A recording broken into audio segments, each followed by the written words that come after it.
The ultrasound photo was tucked behind his gym membership card in his wallet, which had fallen out of his pants pocket while I was doing laundry. And my name is Sarah Mitchell. And for 8 years, I believed my husband when he said we were trying for a baby together. The image showed a 12-week fetus, dated 3 weeks after my miscarriage, with baby Mitchell, due June 2024 written on it, but I'd lost our baby in October, and this was November 15th, 2023, 2:47 p.m. to be exact, a timestamp I'll never forget because it's when my entire world shifted on its axis. Where are you watching from? Let me know in the comments below, because I need to know I'm not alone in this, that somewhere out there, someone else has survived what I'm about to tell you. If something like this has happened to you, share your experience in the comments, because your story might save someone else who's drowning in deception right now. Before we continue, please hit that like button. It really helps share these important stories that need to be heard. And subscribe if you want to hear more stories of justice being served. Because believe me, justice was served ice cold. But what David didn't know was that while he was planning his new family with his 26-year-old assistant Melissa, I was about to become the mother I'd always dreamed of being, just not in the way anyone expected.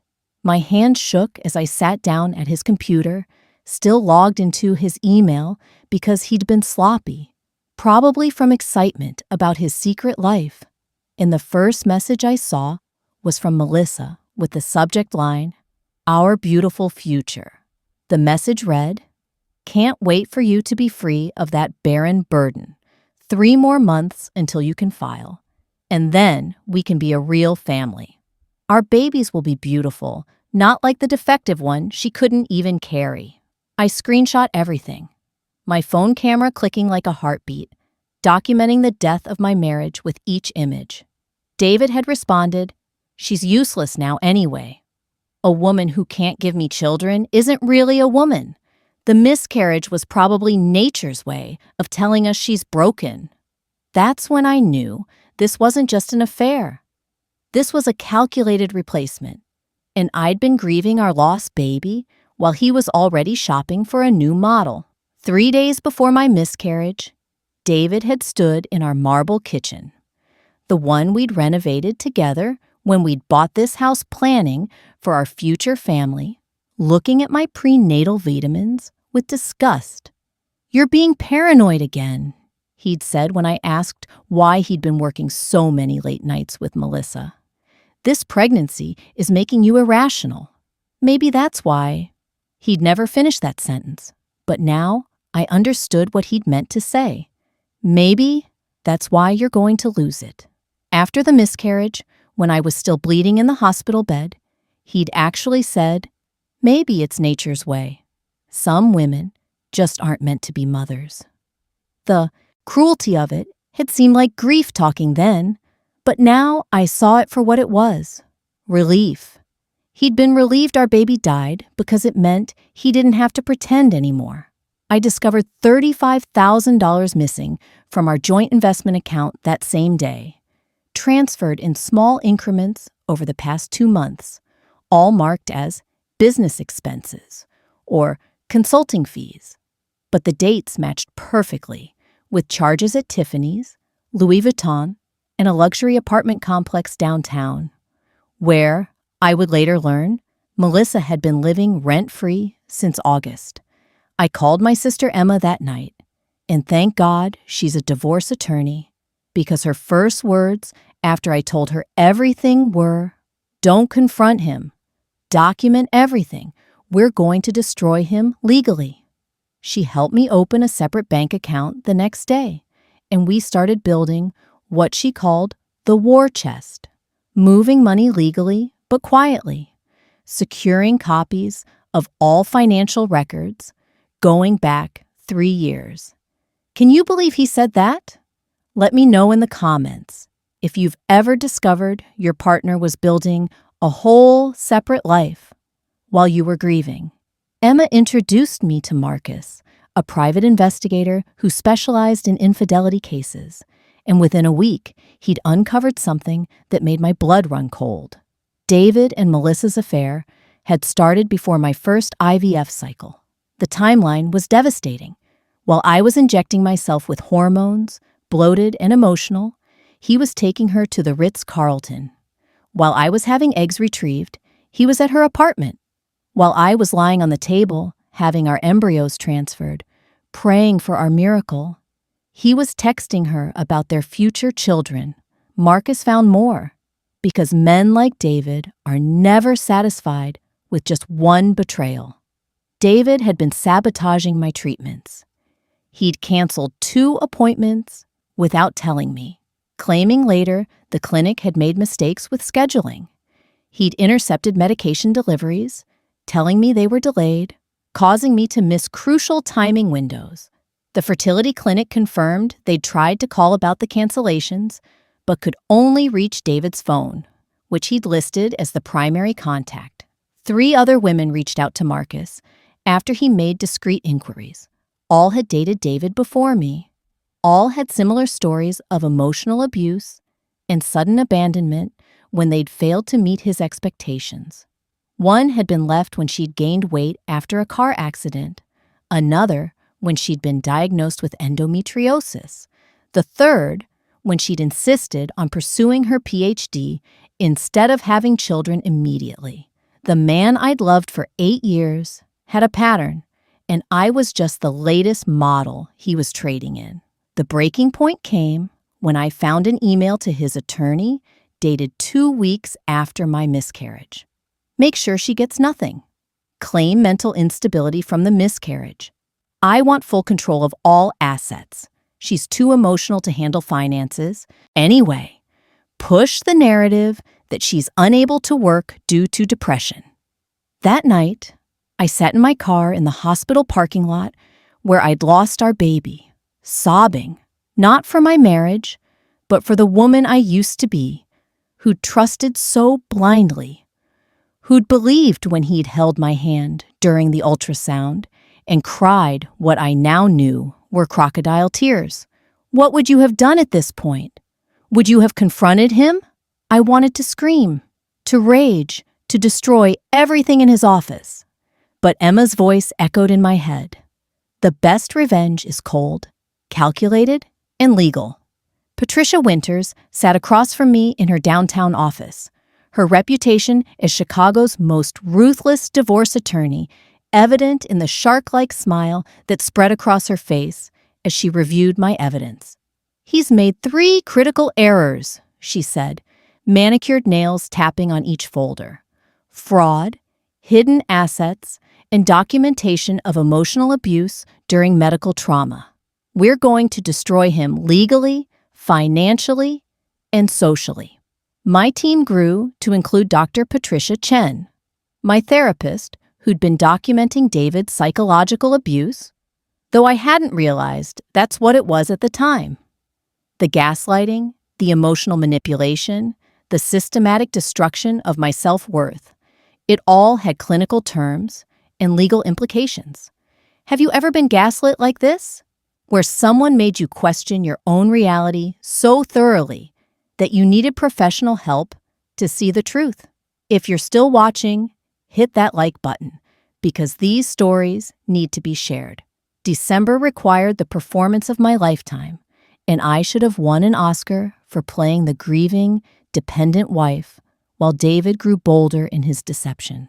At his company Christmas party, I watched him parade Melissa around colleagues, his hand on her lower back in that possessive way he used to touch me, while I stood alone by the bar in the black cocktail dress he'd picked out because it hid my bloating.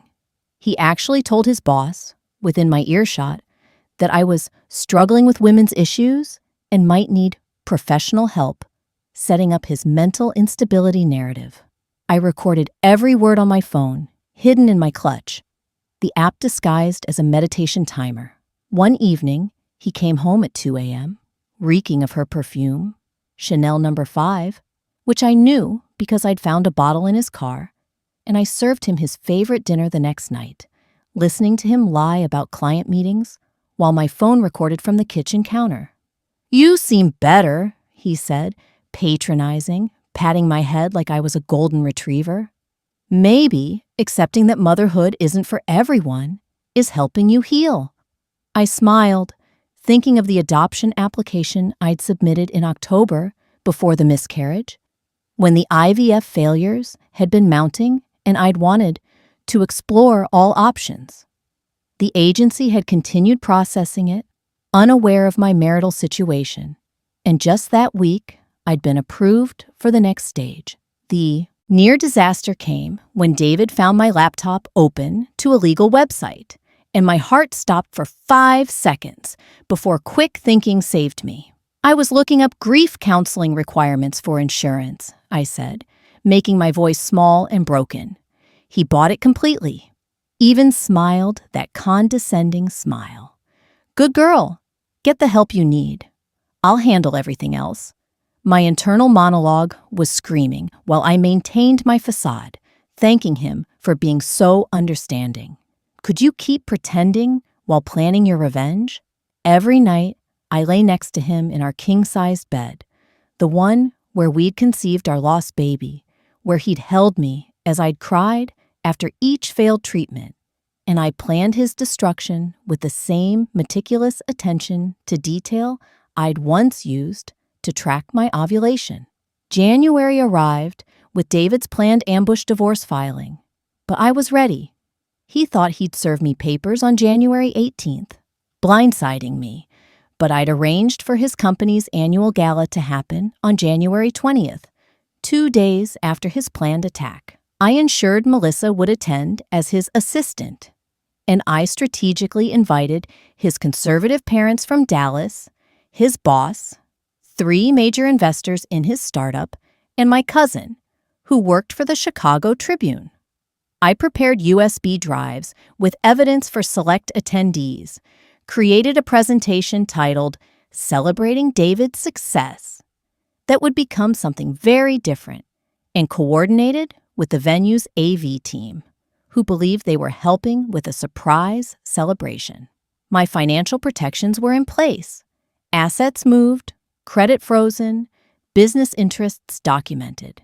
Share this with someone who needs to hear it, because what happened next changed everything. The adoption agency called January 15th with perfect timing. Twin boys, age 2, whose parents had died in a car accident, were available for immediate placement. Their names were Ethan and Oliver, and their photos showed 2 beautiful toddlers with bright eyes and gap-toothed smiles.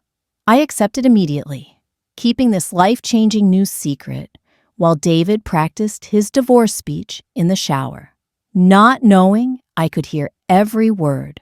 But the final piece, the one that would seal his fate, came from Marcus on January 19th. He'd obtained Melissa's real medical records through a contact, and what they showed made me laugh out loud for the first time in months.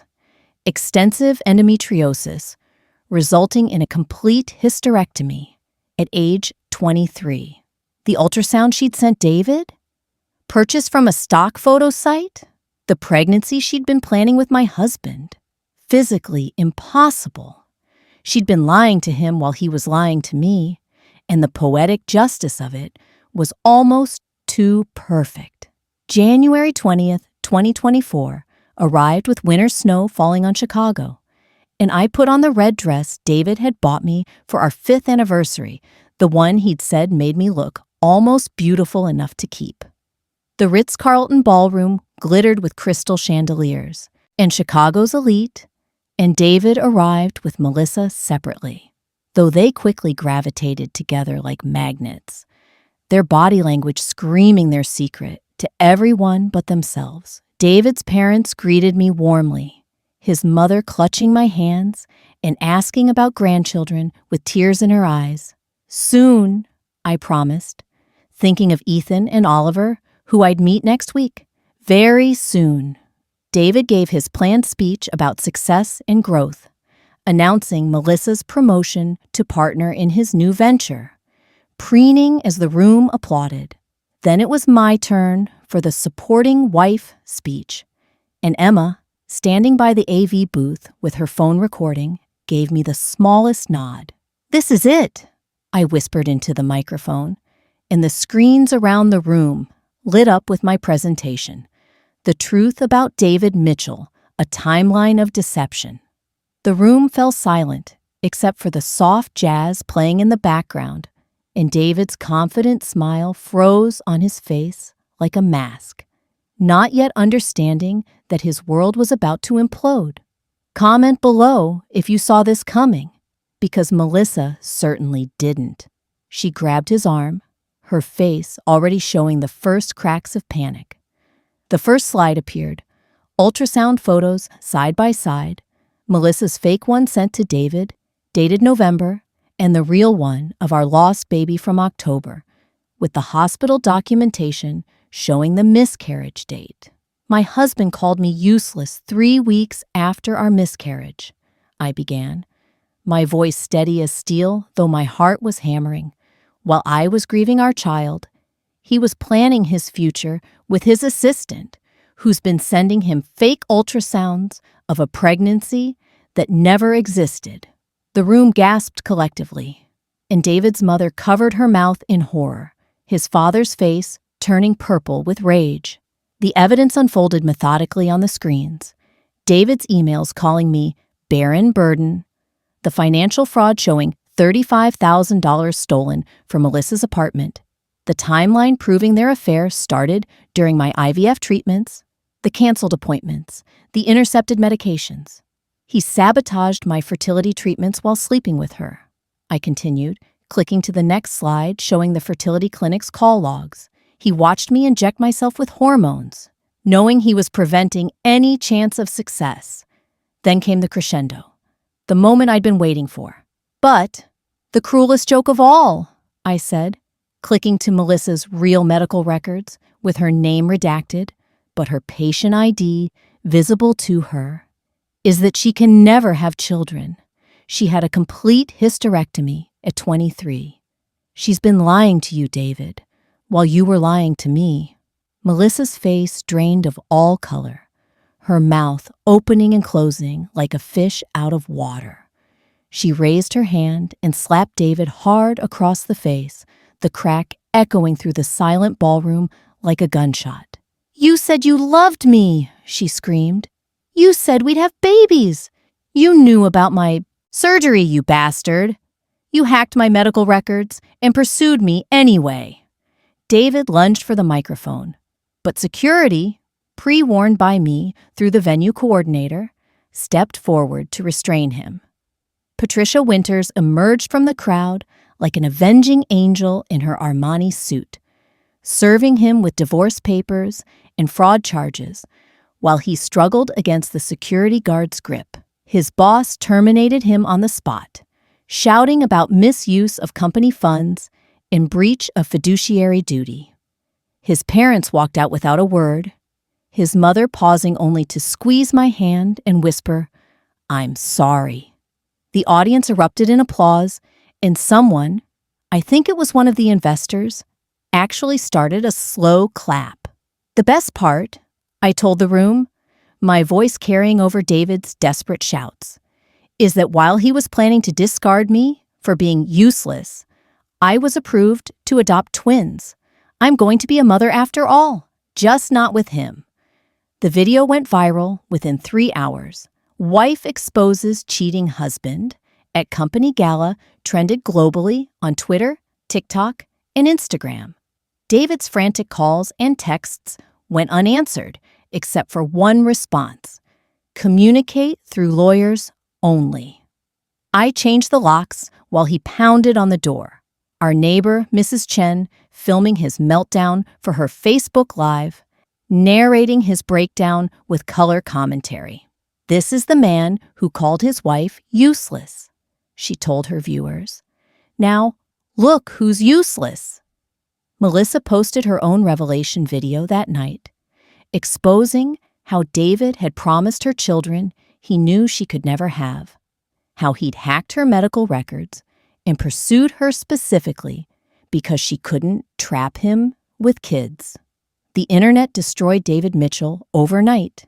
His LinkedIn disappeared, his Instagram was flooded with snake emojis, and someone created a website called davidmitchellistrash.com with all the evidence I'd presented. My first night of freedom was spent transforming the nursery we'd painted together into a room for 2-year-old boys. I hung dinosaur decals where we'd planned for clouds, assembled 2 toddler beds where the crib should have gone, and filled the closet with tiny clothes in size 2T instead of newborn. Messages poured in from women around the world, sharing similar stories, thanking me for my courage, asking for advice. David's sister called at midnight. We always knew he was a narcissist. Mom's writing you into her will and writing him out. She says you're still her daughter. What was your favorite moment? Drop it in the comments below, because mine was still coming. March 2024 arrived with spring in Chicago and justice in the courtroom. The judge, a woman in her 60s who'd seen everything, reviewed the evidence with barely concealed disgust. "Mr. Mitchell," she said, her voice dripping with contempt, "your systematic emotional and financial abuse of your wife during a medical crisis is among the most callous behavior I've witnessed in 30 years. On the bench, the forensic accountant revealed David had diverted $275,000 over 2 years through shell companies and fake consulting fees. The judge awarded me the house, 70% of all assets, and substantial alimony. Criminal charges for fraud and forgery resulted in 2 years probation and $100,000 in fines. His professional licenses were revoked, his CPA certification stripped, his MBA essentially worthless. Melissa testified against him for her own fraud case. He'd stolen her identity for several financial schemes, opened credit cards in her name, even tried to take out life insurance on her. "Your Honor," I said when given the chance to speak, "I only want justice and the ability to provide for my children." The judge nodded, making special note of David's cruelty regarding my fertility struggles, adding, "Mrs. Mitchell, the court recognizes the particularly heinous nature of weaponizing a woman's miscarriage against her. This behavior shows a fundamental lack of human decency." David broke down sobbing, begging for mercy, claiming he'd been stressed, that Melissa had seduced him, that I'd been emotionally unavailable. The judge cut him off. "Mr. Mitchell, you systematically destroyed your wife's chances at motherhood while planning to replace her. You've shown no remorse, only regret at being caught. This court has no sympathy for you. Share your own experience if something similar happened to you, because you deserve to be heard too." September 2024 finds me in my new home in Lincoln Park, smaller than the suburban mansion, but filled with the laughter of Ethan and Oliver, my beautiful boys who call me Mama and have healed parts of my heart I thought were permanently broken. My consulting firm, Phoenix Rising Solutions, helps women navigate divorce from narcissistic partners, and we've helped over 200 women in 6 months find their freedom. The viral video led to a book deal with Random House, speaking engagements across the country, and a documentary currently in production. Sarah's Law, legislation around emotional abuse during medical trauma, is being considered in 3 states. David works at a call center in Des Moines, living in his mother's basement after she reluctantly took him in. His LinkedIn shows a 6-month gap and then customer service representative. Melissa moved to California for therapy and a fresh start. We text occasionally, 2 women who survived the same predator, trauma, bonding over shared deception. David's parents are the most wonderful grandparents to the twins, visiting every Sunday, bringing toys and love and the family I'd always wanted. He was always broken, his mother told me last week, watching the boys play. Even as a child, he couldn't genuinely love anyone. You loved him too much to see it, but we always knew. These boys are our second chance at raising good men. I host a support group in my living room every Thursday night.